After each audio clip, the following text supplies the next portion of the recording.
program. So let me turn it over to Noreen to describe it. Good morning, Noreen. Good day. And thank you very much for this opportunity to share. I first like to start out by acknowledging all the Indigenous lands of all the participants in this webinar today. And I would like to specifically acknowledge my homelands of Treaty 6 here in Saskatchewan. So our hepatitis C and elimination Ahtahkakoop Nation and Indigenous community-led model. The objectives of this was to describe the Indigenous community-led HCV program and elimination campaign from the inception to its current state and outcomes. And next slide. Just a little bit about, I think you got the context of Ahtahkakoop Nation, which is a Cree community and Indigenous community in rural central Saskatchewan, Canada.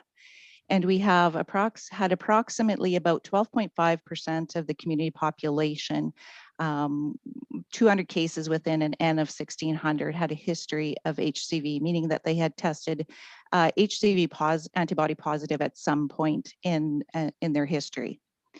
An existing program of serving HIV clients identified about 97% of the HCV antibody positive clients to be HCV antibody positive, with few receiving actual HCV treatment. We're doing a really fantastic job with the HIV clients in the Know Your Status program, and we were seeing co-infections and we were not catching that piece of treatment.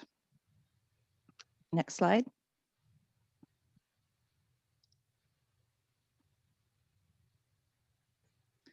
So some of the highlights, the program itself is a very comprehensive hepatitis C care virus HCV care model, pardon me.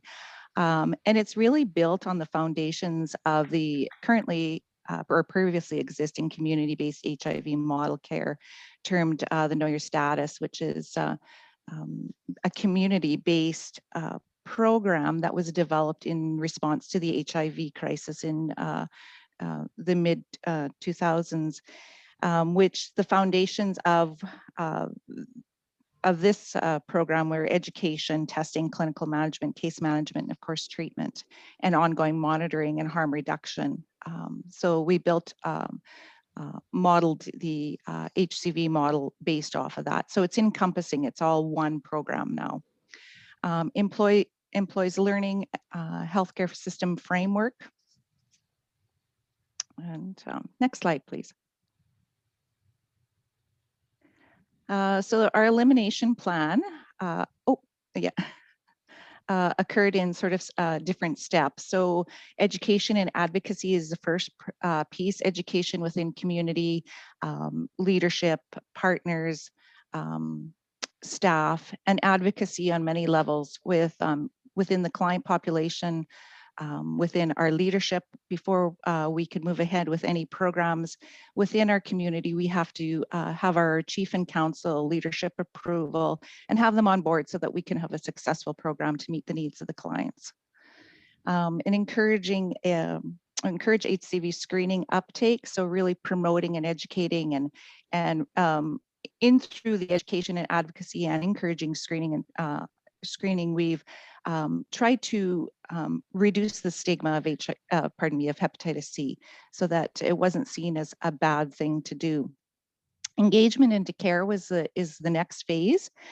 So this is the bigger piece, the more challenging piece, because of the assessing and preparing for treatment. So here, the clients really need to know what they're getting into, what they have to do, what their goals are, and the nursing team and the team in itself to meet in the middle and meet that client really where they're at, and determining if they are actually ready for an aggressive treatment of 12 weeks or whatever it may take for their treatment.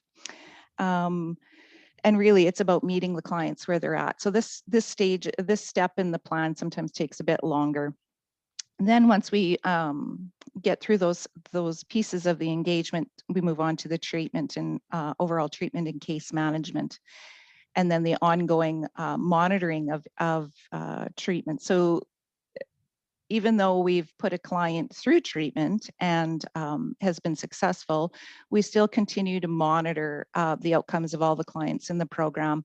Whether they are continuing to substance use, we need to ensure that they're still get engaged in care and being monitored to prevent any reinfections or address any of their other needs that may need to be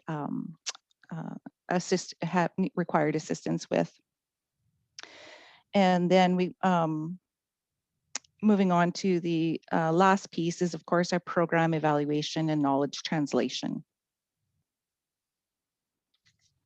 And the next slide. So our team is quite comprehensive. Of course, before we could establish teams, our key leader would be our leadership and our chief and council and in community to allow these teams to develop. So we have a in community healthcare team, and we have the visiting healthcare professionals. The community is based on a public health funding agreement with the federal government. So we don't have any of the primary care services. So we had to partner and look to our outside partnerships to come in and assist us with our programming. I think for the sake of time, I won't list through, but just in general, you have your nursing team, peers, our elders. Our elders provide us guidance as far as next steps, community outreach workers, and mental health. Okay, I think that's the next steps. This is our page of references here.